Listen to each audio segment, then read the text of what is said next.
Tendere wa ambuye watu Yesu Kristu mpulumusi wa moyo ndi chiyanjano cha Mzimu Woyera zikale ndinu nonse oyera mtima.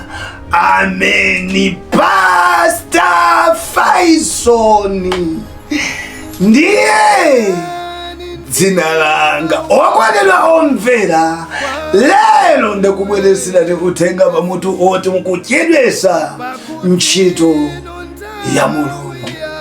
Abale, ntchito ya Mulungu si kuyenda yangoyima basi maluwa mozitondoviro ikukanika kuti ipite chisogolo sichifukwa china. Vuto ndi inuyo ndiye gwero la zonse.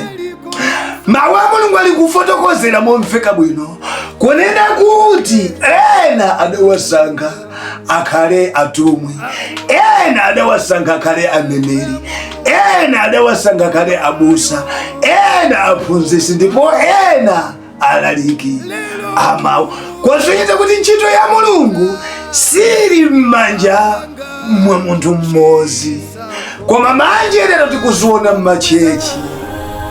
Ndi chifukwa chiyani abusa ngukakamira ntchito yonse basi m'manja mwawo, aneneri angukakamira ntchito yonse m'manja mwawo, aprofeti sakufuna kuti winanso atengepo ulamuliro, apostolo sakufuna kuti winanso atengepo ulamuliro, koma iwo woka. Ziwani kuti mukuchedwesa ntchito ya Mulungu, ndipo Mulungu pomaliza azakuyimbani mulandu. Mautumiki 5 akupezeka mu mpingo umodzi, koma ndizachisoni kuti mphaso zambiri zili mchechi koma zikulepera inde kumasulidwa kuti zigwire ntchito. Nkhani yake basi chilichonse kwa aprofeti, chilichonse aprofeti, chilichonse abusa, chilichonse apostolo, basi chilichonse abishopu, basi sangaloleso kuti wina alamulirepo kapena agwirepo ntchito. Tamveserani inu nonse amene mumachita izi, ambuye azakulangani. Abale, ndakubwereserani jagi. Ini jagi yozala ndi madzi, ndipo awa ndi matambula ake amene jagi imayenda nawo limodzi.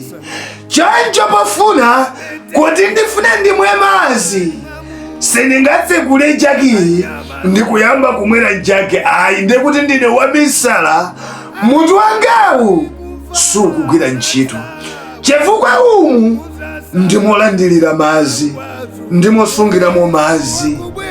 Koma nthawi yakumwa pamene yafika, titakhala kuti tikudya chakudya mwina anthu okwanira 3 kapena 4, ndiye kuti ziyende bwino timatenga jagi ya madzi ndikumasanulira, kusanula inde makapu monsemu, kusanula bwinobwino kufikira mulingo woyenerera inde wamaziwa.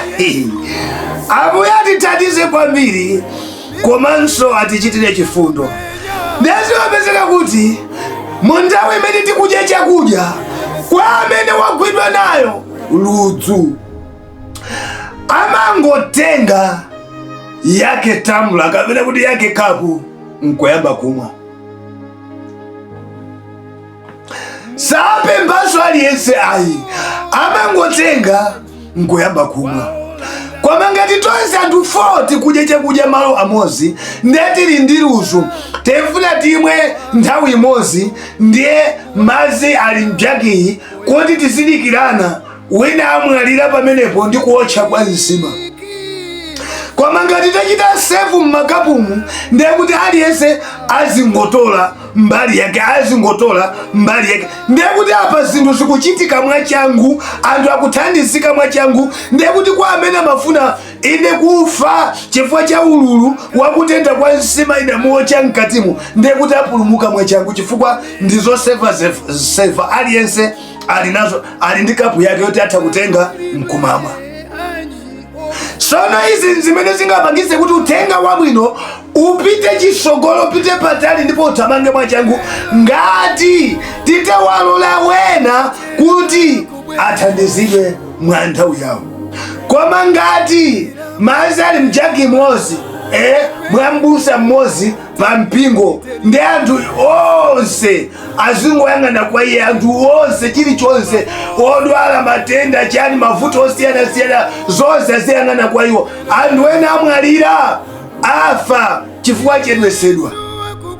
Sangakwanise kuyenda khomo ndi khomo, dera ndi dera, malo ndi malo, paliponse kukafika kuti akawathandiza anthu nthawi imodzi. Akuyenera kupanga liliza azibusa awawa kutoko tikuwaona awawa ndi azibusa amenewa. Tikuwaona ena awa ndi apostles, tikuwaona ena awa ndi alaliki amene wawa. Ndiye tiagayire tiwazazise, tiwalole kuti apite akatumikire. Osati basi tingwasiya opanda kanthu basi tizingwayang'ana, angokhala opanda kanthu tizingwayang'ana. Zimenezi Mulungu sakugwirizana nazo, koma afuna tialole kuti aliyense monga mwa mphaso yake atumikire, aliyense monga mwa maitanidwe yake atumikire. Osati anthu otingwapanirira basi, kungwapanirira tingokhala nawo toka, kukhala nawo basi toka ati ofuna basi azimwera kwa ine, aliyense waluso azimwera kwa ine, basi ndili nazo ndekha, aliyense onsewa azibwera kwa ine. Zimene si zabwino.